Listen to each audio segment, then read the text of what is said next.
సంతానలేమితో బాధపడుతున్నారా? పీసీఓడి సమస్యకు కారణాలేంటి?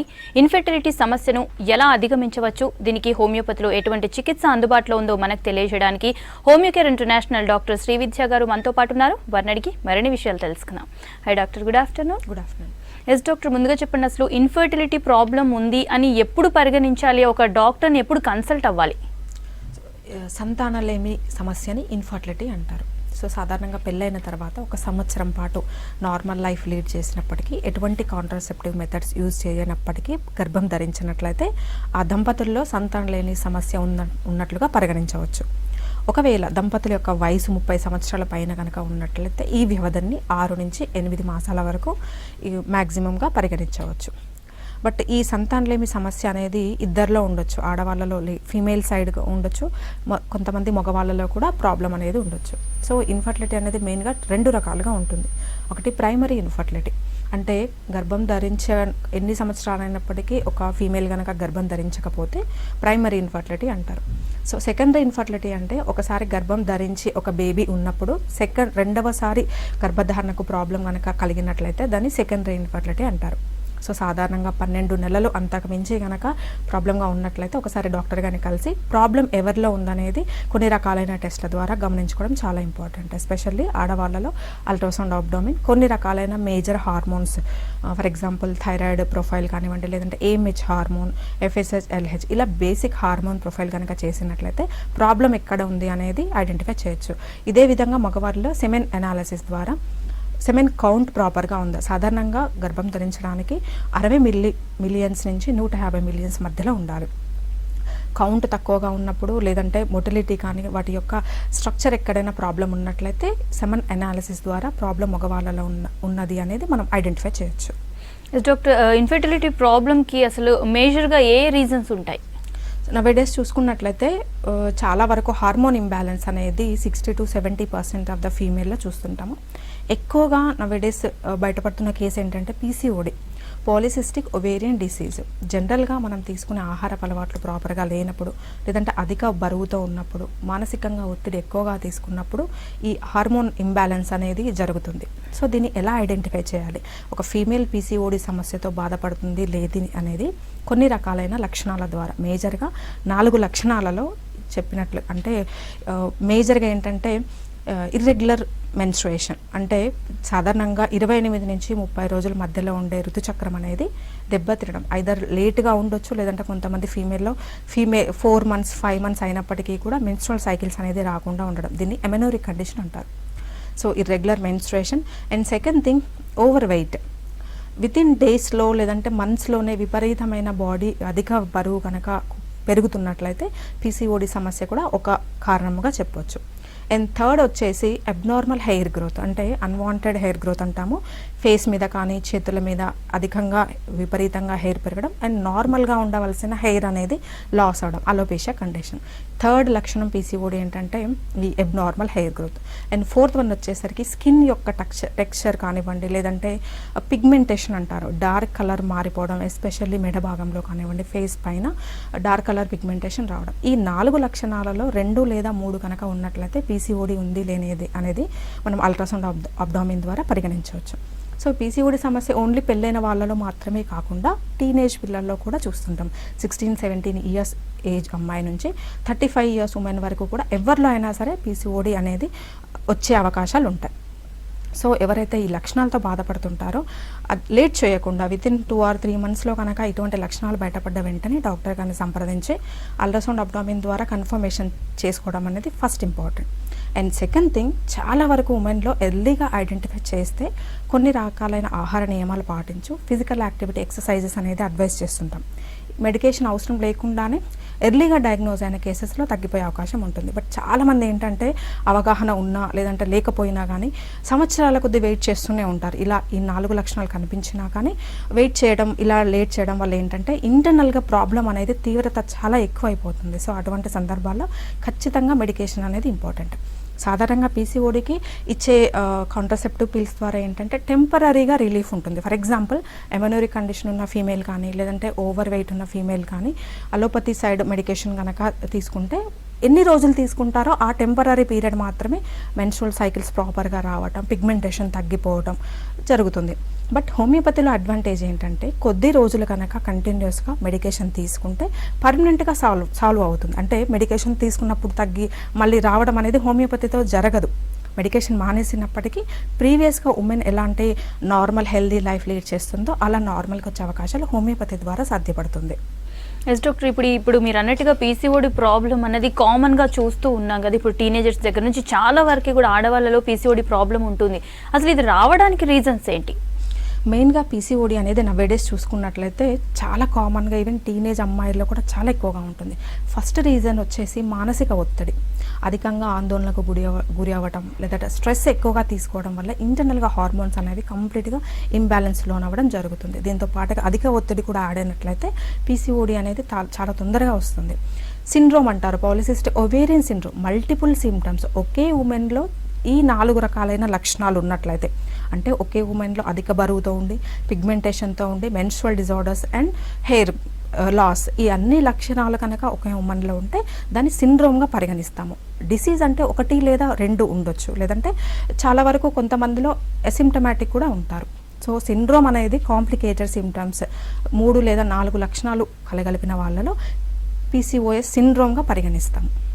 Yes doctor, ఈ పీసీఓడికి అండ్ ఇన్ఫర్టిలిటీకి ఎలాంటి సంబంధం ఉంది? అదేవిధంగా ఈ పీసీఓడిని చాలా మంది క్యాజువల్గా తీసుకుంటూ ఉంటారు కదా, దీన్ని ఎంత సీరియస్గా తీసుకోవాలి?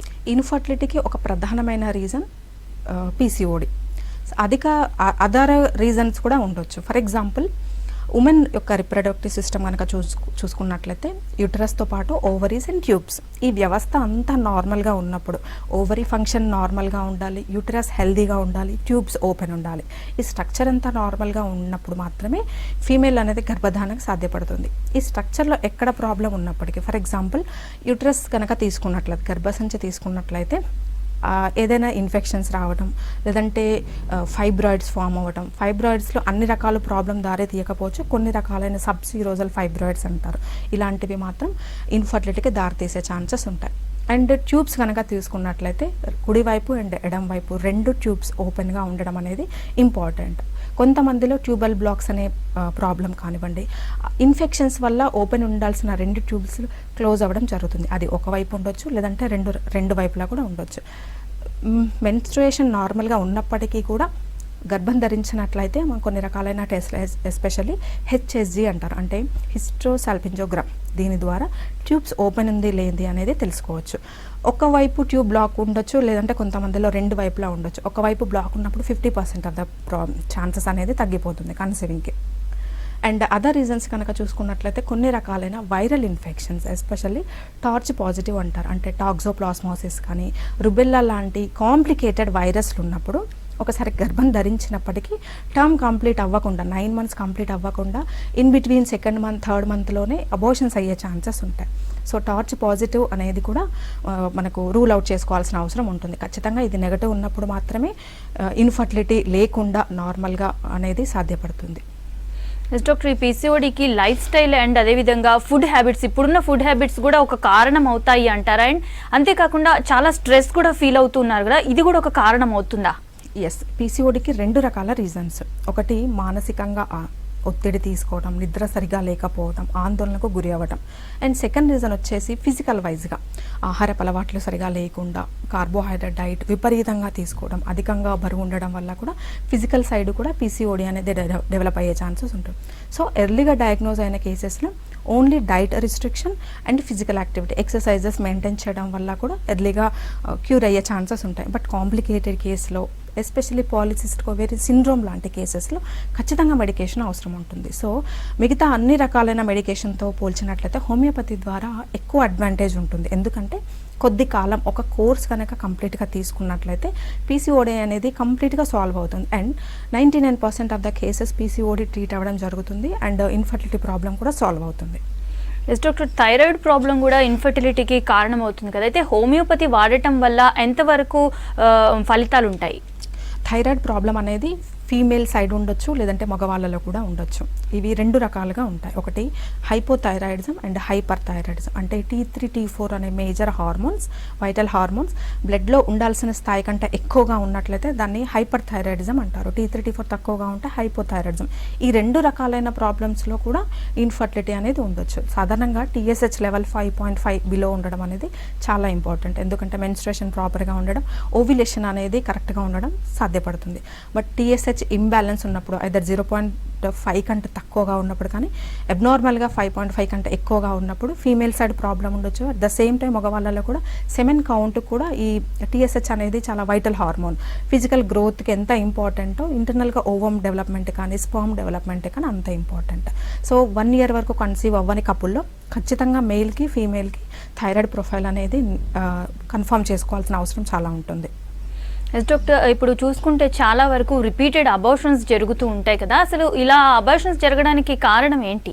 మెయిన్గా ఇలా కొంతమందిలో ఉంటుంది, కన్సీవ్ అవ్వడం జరుగుతుంది బట్ టర్మ్ కంప్లీట్ అవ్వకుండా, ఎస్పెషల్లీ 6 వీక్స్ కానీ బిలో 12 వీక్స్కి రిపీటెడ్గా అబార్షన్స్ జరుగుతుంది. దీనికి మెయిన్గా 2 రీజన్స్ ఉంటాయి. ఒకటి ఏంటంటే యూటెరైన్ ఫైబ్రాయిడ్స్ ఉండటం వల్ల కూడా ఇలా జరిగే అవకాశం ఉంటుంది. And second thing pelvic inflammatory diseases, PID లాంటివి. కొంతమందిలో అబ్నార్మల్గా వైట్ డిశ్చార్జ్ అనేది కొన్ని ఇయర్స్ టుగెదర్ ఉంటుంది. ఎటువంటి చిన్న ప్రాబ్లం లాగా కన్సిడర్ చేసే మెడికేషన్ తీసుకోకపోవడం వల్ల కూడా రిపీటెడ్ అబార్షన్కి దారితీయచ్చు. అండ్ ఇంతకుముందు చెప్పినట్టుగా టార్చ్ పాజిటివ్ లాంటి కాంప్లికేటెడ్ వైరస్ ఉన్నా కానీ ఇలాంటివి దారితీసే ఛాన్సెస్ ఉంటుంది. అండ్ సెకండ్ థింగ్ సర్వైకల్ ఇన్కాంపిటీస్ అంటారు. అంటే మజిల్ అనేది స్ట్రాంగ్గా లేకుండా ఉండడం వల్ల కూడా ఇన్ బిట్వీన్ టర్మ్ కంప్లీట్ అవ్వకుండా అబార్షన్స్ అయ్యే ఛాన్సెస్ ఉంటాయి. సో ఒకసారి కన్సీవ్ అయ్యి రిపీటెడ్గా అబార్షన్స్, ఒకసారి లేదా 2 టైమ్స్ అబార్షన్ అయిన ఫీమేల్కి ఖచ్చితంగా టార్చ్ ప్రొఫైల్ అండ్ ఇంతకుముందు చెప్పినట్లుగా థైరాయిడ్ ప్రొఫైల్తో పాటుగా సర్వైకల్ ఇన్కాంపిటెన్స్ ఉందా లేదా అదర్ ఇన్ఫెక్షన్స్ ఏమైనా ఉన్నాయా అనేది ఖచ్చితంగా రూల్ అవుట్ చేసుకొని ట్రీట్మెంట్ తీసుకొని నెగిటివ్ వచ్చినాకనే ఫర్దర్గా ప్రొసీడ్ అయితే మళ్ళీ ఇలాంటివి రిపీట్ అవ్వకుండా ఉంటుంది. ఎస్ డాక్టర్, అయితే ఇందాక మీరు ఇప్పుడు అన్నట్టుగాను ఫైబ్రాయిడ్స్ చాలా మందిలో చూస్తూ ఉంటాం కదా, అసలు ఫైబ్రాయిడ్స్ ఎందుకు ఫామ్ అవుతాయి? ఫైబ్రాయిడ్స్ అంటే సాధారణంగా గర్భసంచిలో కణితులు ఫామ్ అవ్వటం. ఇది గర్భసంచికి బయటి వైపులా ఉండటం లేదంటే ఇన్ బిట్వీన్ 2 పొరల మధ్యలో ఉంటే ఎటువంటి ప్రాబ్లం క్రియేట్ చేయదు. వాళ్ళలో చిన్నగా ఉంటుంది సైజు, గర్భం ధరించినప్పటికీ నార్మల్గానే డెలివర్ అవుతారు. బట్ సబ్సిరోజల్ ఫైబ్రాయిడ్స్ అంటారు. అంటే గర్భసంచి లోపలి వైపులా ట్యూమర్ ఫామ్ అవ్వటం, ఇంటర్నల్గా సైజు పెరగటం వల్ల ఇటువంటి కేసెస్ ఇన్ఫర్టిలిటీకి దారితీయడం జరుగుతుంది. కన్సీవ్ అయినప్పటికీ రిపీటెడ్ అబార్షన్కి సబ్సిరోజల్ ఫైబ్రాయిడ్ మాత్రమే రీజన్. సో ఫైబ్రాయిడ్స్ ఎవరికి ఎక్కువగా వస్తాయంటే ఫస్ట్ థింగ్ జెనెటికల్గా వచ్చే అవకాశం ఉంటుంది. ఫీమేల్స్లో కొంతమందిలో ఫ్యామిలీ మదర్కి ఉన్నట్లయితే బేబీకి లేడీ చిల్డ్రన్కి అమ్మాయిలకు వచ్చే అవకాశం ఉంటుంది. అంటే జెనెటికల్గా వచ్చే అవకాశాలు ఎక్కువ.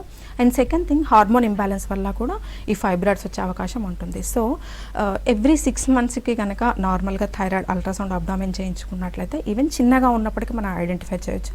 హోమియోపతి ద్వారా కూడా ఈ ఫైబ్రాయిడ్స్ తగ్గిపోయే అవకాశం ఉంటుంది. ఎస్ డాక్టర్, ఎండోమెట్రియోసిస్ అంటే ఏంటి డాక్టర్?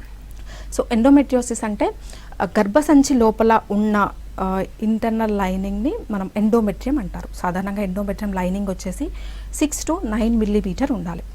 అబ్నార్మల్గా ఎక్సెస్ ఉన్నప్పుడు ప్రాబ్లమ్ అవుతుంది. లెస్ దెన్ 6 మిల్లీమీటర్ కంటే తక్కువగా ఉన్నప్పుడు కూడా ట్రబుల్ అయ్యే ఛాన్సెస్ ఉంటుంది. సో ఇంటర్నల్గా గర్భాశయం లోపల ఉన్న ఎండోమెట్రియం లైనింగ్ అనేది పెల్విస్లో ఎక్కడైనా ఫామ్ అవచ్చు. ఫర్ ఎగ్జాంపుల్ ఓవరీ బైట్ సైడ్ కానీ లేదంటే 2 వైపులా ఫెలోపియన్ ట్యూబ్స్ మీద ఫామ్ అవ్వడం జరుగుతుంది. అవుట్ సైడ్ ద యూట్రైన్ క్యావిటీకి బయట ఉన్నప్పుడు దాన్ని ఎండోమెట్రియోసిస్ అంటారు. సో దీనివల్ల ఎటువంటి సిమ్టమ్స్ ఉంటాయి అంటే కన్సీవ్ అవ్వడం కష్టంగా ఉంటుంది. And second thing severe abdomen pain రావడం, హోల్ ద మంత్ పెయిన్ ఉండడం. And second thing especially menstruation టైంలో విపరీతమైన సివియర్ అబ్డామిన్ పెయిన్ ఉండడం కూడా ఈ ఎండోమెట్రియోసిస్ యొక్క లక్షణంగా చెప్పుకోవచ్చు. సో దీనికి ఎర్లీ స్టేజ్లో కనుక హోమియోపతిని అప్రోచ్ అయితే చాలా వరకు తగ్గిపోయే అవకాశాలు ఉంటాయి. ఎస్ డాక్టర్, ఎండోమెట్రియోసిస్ ఎవరిలో వచ్చే అవకాశం ఎక్కువగా ఉంటుంది అంటే ఇది రీజన్స్ ఏంటి ఇది రావడానికి? సో ఇంతకుముందు చెప్పినట్లుగా ఎండోమెట్రియోసిస్ కూడా కొద్ది వరకు జెనెటికల్ ఫ్యాక్టర్గా చెప్పుకోవచ్చు. And second thing over weight ఉన్న ఫీమేల్లో వచ్చే అవకాశాలు ఉంటాయి. ఎండోమెట్రియోసిస్ ఎక్కువగా 25 నుంచి 35 ఇయర్స్ ఏజ్ ఉమెన్లో ఎక్కువగా వచ్చే అవకాశాలు ఉంటాయి. సో మెయిన్గా ఎలా ఐడెంటిఫై చేస్తారంటే అబ్డామిన్ పెయిన్ ఎక్కువగా రావడం వల్ల జనరల్ స్కాన్లో అనేది ఎండోమెట్రియోసిస్ అనేది బయటపడే అవకాశాలు ఉంటాయి. డాక్టర్, ట్యూబల్ బ్లాకేజ్ కంపల్సరీ ఇన్ఫర్టిలిటీకి కారణం అవుతుంది అని అంటారా? 2 సైడ్స్ 1 సైడ్ ఓపెన్ ఉన్నా కానీ ఇన్ఫర్టిలిటీ ఉంటుందా? డెఫినెట్గా ఫర్టైల్ అవ్వటానికి అన్నిటితో పాటుగా ట్యూబ్స్ 2 ఓపెన్ ఉండడం కూడా చాలా ఇంపార్టెంట్. ఎందుకంటే కన్సెప్షన్ జరిగేది ట్యూబ్లోనే జరుగుతుంది, either right side fallopian tube కానీ లెఫ్ట్ కానీ. ఎప్పుడైనా ఈ ఫెలోపియన్ ట్యూబ్ కొన్ని రకాలైన ఇన్ఫెక్షన్స్ వల్ల, కొంతమందిలో ట్యూబర్క్యులోసిస్ వల్ల కానీ, లేదంటే ట్యూబల్ బ్లాక్స్ అనేవి చాలా సర్వసాధారణంగా ఉంటాయి. సో హిస్టోసాల్పింజోగ్రామ్ అనే టెస్ట్ ద్వారా ట్యూబ్స్ పేటెంట్ ఉంది లేదంటే క్లోజ్గా ఉందనేది ఐడెంటిఫై చేయొచ్చు. కొంతమందిలో ఎటువంటి లక్షణాలు ఉండవు ట్యూబల్ బ్లాక్లో. సో కన్సీవ్ అవ్వటం లేట్ అయినా కొద్దీ అన్ని జనరల్ ఇన్వెస్టిగేషన్స్తో పాటుగా ట్యూబల్ బ్లాక్ ఉన్నది లేనిది కూడా నిర్ధారణ చేయడం జరుగుతుంది. 2 వైపులా బ్లాక్ ఉంటే మాత్రం 100% అది ఇన్ఫర్టిలిటీ. బట్ ఒకవైపు బ్లాక్ ఉన్నప్పటికీ ఇంకొక వైపు ఓపెన్ ఉంటాయి కూడా 50% ఆఫ్ ద ఛాన్సెస్ ఉంటాయి. ఇవి మాత్రమే కాకుండా కొన్ని రకాలైన జనరల్ ఇన్ఫెక్షన్స్ ఉంటాయి, అంటే ఆటో ఇమ్యూన్ డిజార్డర్స్ ఉంటాయి.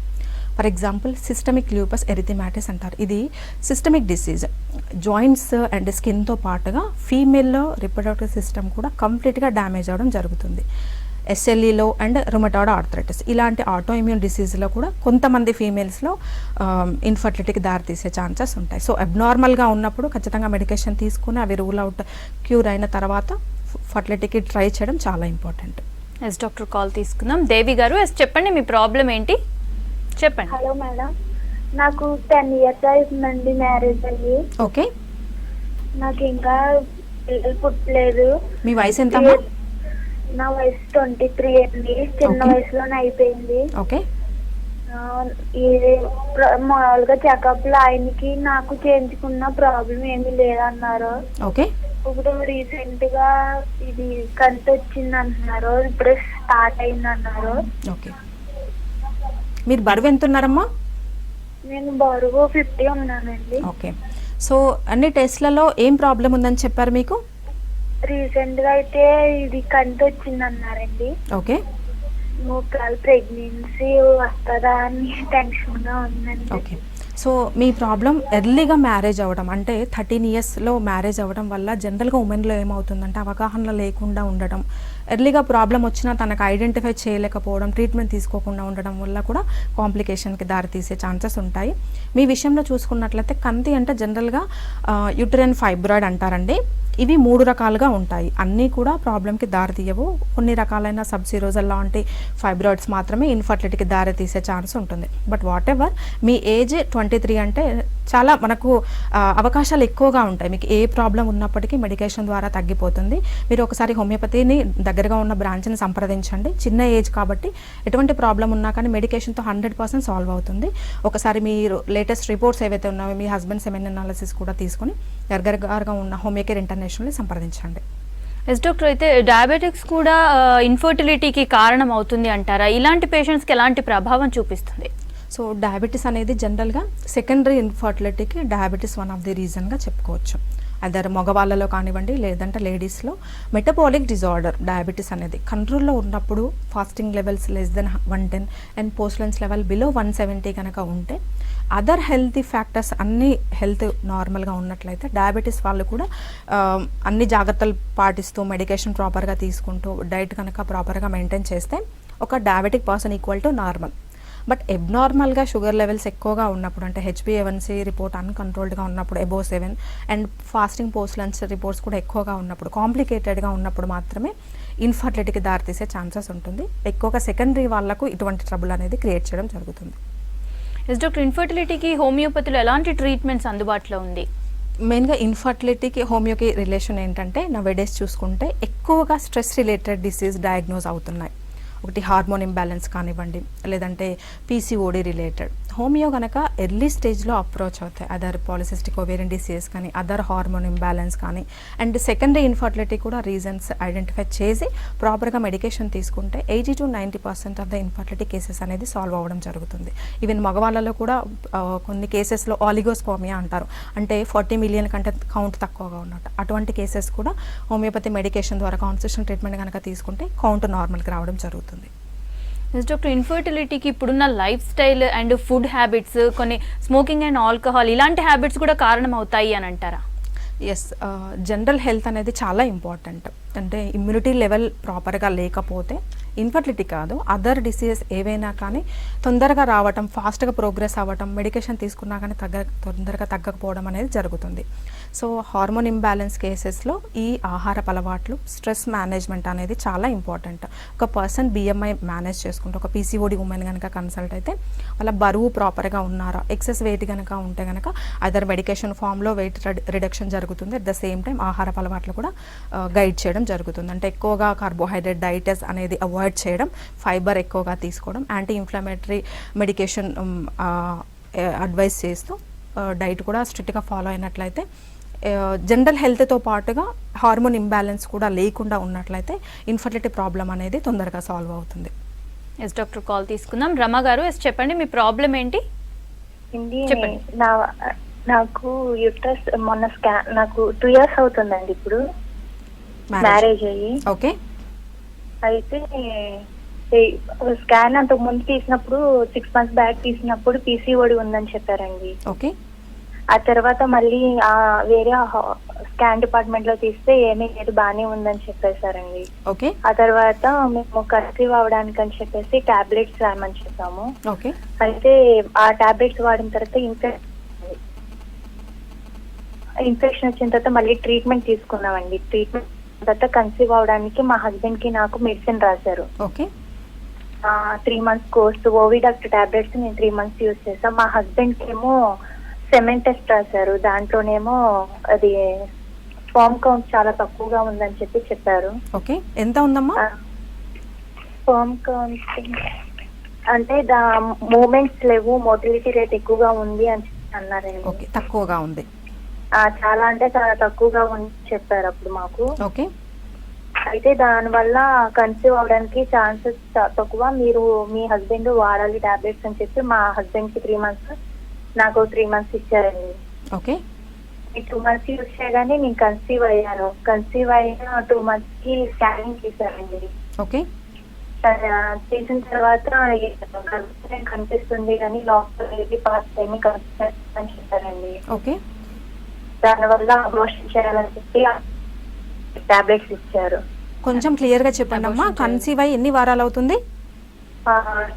6 weeks 5 days మేడం. ఓకే, 1.5 నెలలు. ఓకే.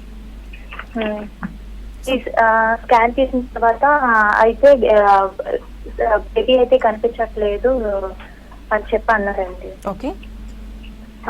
దీన్ని ఇలా ఉంచుకోకూడదు, అబార్షన్ చేసేయాలని చెప్పి. సో ఇప్పుడు మీ డౌట్ ఏంటమ్మా? మళ్ళీ నెక్స్ట్ టైం ప్రెగ్నెన్సీ వచ్చిందా లేదా అని. ఓకే. సో మీ ప్రాబ్లమ్ని ఆల్రెడీ కన్సీవ్ అవ్వడం జరిగింది, బట్ ఏమవుతుందంటే కొన్ని రకాలైన రీజన్స్ వల్ల ఇంటర్నల్గా ఫీటస్ అనేది డెవలప్మెంట్ జరగదు. హార్ట్ బీట్ ప్రాపర్గా ఇన్ టైంకి రాకపోవడం, తర్వాత గ్రోత్ అనేది లేకుండా ఉన్నప్పుడు మీకు చెప్పినట్టుగా అబార్షన్ అనేది అడ్వైస్ చేస్తుంటారు. సో సెకండ్, ఇలా అవ్వకుండా ఉండాలంటే కొన్ని రకాలైన టెస్ట్లు అనేది అడ్వైస్ చేస్తారండి. ఈ టెస్ట్లలో ఎక్కడైనా ప్రాబ్లం ఉందా అనేది తెలుసుకోవడం చాలా ఇంపార్టెంట్. సో మీ హస్బెండ్ విషయానికి వచ్చినట్లయితే ఎస్పెషల్లీ మార్ఫాలజీలో కొద్ది వరకు ప్రాబ్లం ఉందండి. మోటిలిటీ తక్కువగా ఉండడం అనేది కూడా, అది నెక్స్ట్ అట్లాంటివి లేకుండా ట్రీట్మెంట్ తీసుకోవడం అనేది చాలా ఇంపార్టెంట్. ఒకసారి రిపోర్ట్స్ అన్ని తీసుకొని దగ్గరగా ఉన్న హోమియోకేర్ ఇంటర్నేషనల్ సంప్రదించండి. చిన్న ప్రాబ్లమ్స్ ఏమైనా ఉన్నా కానీ, ఫర్ ఎగ్జాంపుల్ మీ విషయంలో పీసీఓడి బార్డర్ లైన్లో ఉండొచ్చు, అవన్నీ కూడా రెక్టిఫై చేసి నెక్స్ట్ టైం ప్రెగ్నెన్సీ ప్లాన్ చేయొచ్చు. ఎస్ డాక్టర్, నెక్స్ట్ కాల్ తీసుకుందాం. అశోక్ గారు, ఎస్ చెప్పండి, మీ ప్రాబ్లం ఏంటి? Good afternoon madam. Good afternoon. చెప్పండి మేడం. మాకు మ్యారేజ్ 2.5 years అవుతుంది. ఓకే. మేము ఇంతకుముందు 1 year బ్యాక్ హాస్పిటల్ చెకప్ చేయించుకుని ఇద్దరం. ఓకే. ఏం ప్రాబ్లం లేదనేసి అన్నారు. ఓకే. కానీ ఇంత మటుకి కన్సీవ్ అవ్వడం లేదు. మీ ఏజ్ ఎంత అండి? 25 అండి. మీ మిస్సెస్ 22. ఏమేమి టెస్ట్లు చేయించారో ఐడియా ఉందా? నాకు సెమెన్ టెస్ట్ చేశారండి. ఓకే. మా వైఫ్ కి స్టార్టింగ్ నీడు పొడుగులు ఉన్నాయని చెప్పారు. ఓకే. అవి ఆల్రెడీ తగ్గిపోయినాయి. ఇంకా తర్వాత ఏం ప్రాబ్లం లేదు, ఇది కూడా టైం టు టైం మంచి రిలీజ్ అవుతుంది. ఓకే. అది కూడా పెరుగుతుంది అన్నారు. ఓకే. అందుకనే అంటున్నారు, కానీ ఇంత మటుకి ఇది లేదు. ఓకే. 2.5 సంవత్సరాలు అవుతుందా మ్యారేజ్? అవును మేడం. ఓకే. సో ఆల్రెడీ పీసీఓడితో సఫర్ అయ్యి మెడికేషన్ తీసుకోవడం వల్ల రెక్టిఫై అయిపోయింది. అండ్ పీసీఓడి తగ్గిపోయిన వాళ్ళలో ఖచ్చితంగా ఓవ్యులేషన్ అనేది జరుగుతుంది.